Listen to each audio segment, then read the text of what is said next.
அடுத்த சின்மயி ஆயிட்டு வர சிங்கர் ஸ்வாதகா.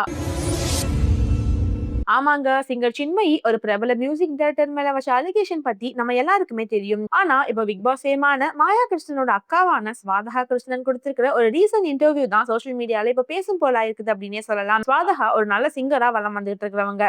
ஆனா சமீபத்துல சிங்கிங் கெரியரை விட்டுட்டு ஒரு பொட்டிக் வச்சு அதை பாத்துக்கிட்டு வந்துட்டு இருக்காங்க. அவங்க சமீபத்துல கொடுத்த ஒரு இன்டர்வியூ ஒண்ணுல அவங்க நீங்க ஏன் சிங்கிங் கெரியரை விட்டுட்டீங்க அப்படின்னு கேட்டதுக்கு அவங்க கொடுத்த அந்த பதில் ரொம்பவே ஷாக்கிங்கா இருந்துச்சு. அதுக்கு அவங்க என்ன ஆன்சர் பண்ணாங்க அப்படின்னா, அவங்க ஒர்க் பண்ண இசையமைப்பாளர்கள்ல ஒருத்தவங்க அவங்கள பாலியல் வன்கொடுமை செஞ்சதாகவும் அவங்க கிட்ட பல லட்சம் கடன் வாங்கிட்டு அதை தராம ஏமாத்திட்டாங்க அப்படின்னு ஸ்வாதகா குற்றம் சாட்டி இருந்தாங்க. அதுக்கப்புறம் இவ ஸ்வாதகா ரிஷிகேஷ்ல இருக்கிறாங்க. அவங்க தாராபாய் அப்படிங்கிற ஒரு கிளாத்திங் பிராண்ட் பிசினஸ்ல ரன் பண்ணிக்கிட்டும் வராங்க. இப்போ இவங்க ரீசெண்டா கொடுத்த இன்டர்வியூல என்ன சொல்லியிருந்தாங்க அப்படின்னா, நான் சென்னையில இருந்து ரிஷிகேஷ் வந்த காரணமே அந்த ஒரு இசையமைப்பாளர் பண்ண சித்திரவதை தான். சிங்கிங்கே வேணாம் அப்படின்ட்டு இங்க வந்து இப்ப கிளாத்திங் பிசினஸ் ரன் பண்ணிக்கிட்டு இருக்கேன். அந்த பாலியல் வன்கொடுமை 7 வருஷத்துக்கு முன்னாடி எனக்கு நடந்துச்சு. நான் அந்த மியூசிக் டைரக்டரோட ஸ்டுடியோல தான் வேலை செஞ்சுக்கிட்டு இருந்தேன். என்கிட்ட காசு இருக்கிறத தெரிஞ்சுக்கிட்டு அவர் கடனா பணம் கேட்டாரு. நானும் அவரை நம்பி தான் கொடுத்தேன். அவரோட ஃபேமிலியும் என்ன ரொம்பவே நல்லா கவனிச்சுக்கிட்டாங்க.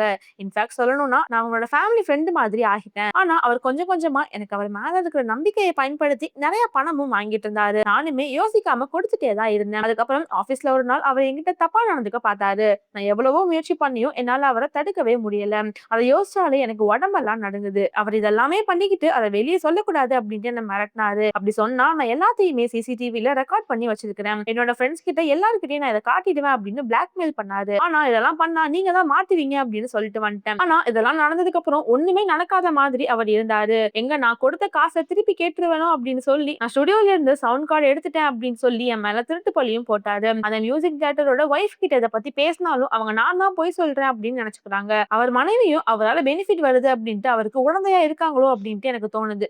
அதுக்கப்புறம் அந்த இசையமைப்பாளர் என்னோட வீட்டுக்கு வந்து என் காலில் விழுந்து மன்னிப்பு கேட்டாரு. இனிமே இந்த பக்கம் கூட நீ வரக்கூடாது அப்படின்னு நாங்க எல்லாருமே சேர்ந்து அவரை துரத்தி விட்டுட்டோம். என்னை எப்படிலாம் ஏமாத்தினாரோ அதே மாதிரி நிறைய பொண்ணுங்களோட பணத்தையும் ஏமாத்தி கேஷுவலா அபியூஸ் பண்ணிருக்கிறாரு.